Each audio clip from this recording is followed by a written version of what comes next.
ជំរាបសួរសួស្តីបងប្អូនទាំងអស់គ្នាថ្ងៃនេះខ្ញុំនឹងមកចែករំលែកបងប្អូនទាំងអស់គ្នាតើតើទៅនឹងតើអ្វីទៅជា spread អ្វីទៅជា commission និងតើអ្វីទៅជា swap ទី1តើអ្វីទៅជា spread គឺជាគម្លាតទីផ្សារនៅក្នុងទីផ្សារមូលបត្រនៅពេលដែលបងប្អូនធ្វើការទិញនិងលក់បើយើងប្រៀបធៀបនៅខាងក្រៅទៅលើហាងលក់មាសមួយគឺគេគិតទៅលើថ្លៃឈ្នួលបងប្អូនពេលដែលបងប្អូនជ្រើសរើសយក mode ណាមួយដែលបងប្អូនពេញចិត្តចាហើយទី2តើតើទៅនឹង commission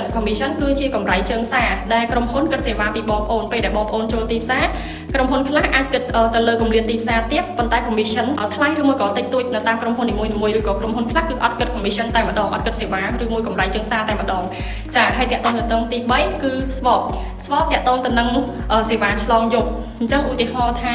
បងប្អូនចង់ទិញមាសនៅក្នុងតម្លៃ 4000 គត់អញ្ចឹងនៅថ្ងៃស្អែកប្រកាសជាទីផ្សារមានការប្រែប្រួលអញ្ចឹងបើសិនជាបងប្អូនចង់កក់តម្លៃ 4000 គត់នៅដដែលក្រុមហ៊ុននឹងគិតសេវាពីបងប្អូនចាហ្នឹងឯងគេហៅថាសេវាឆ្លងយប់ចាបើសិនជាបងប្អូនមានចម្ងល់នេះបងប្អូនអាច contact មក page Orange នេះបានចាអរគុណច្រើនជម្រាបលាឲ្យបងប្អូនទាំងអស់គ្នា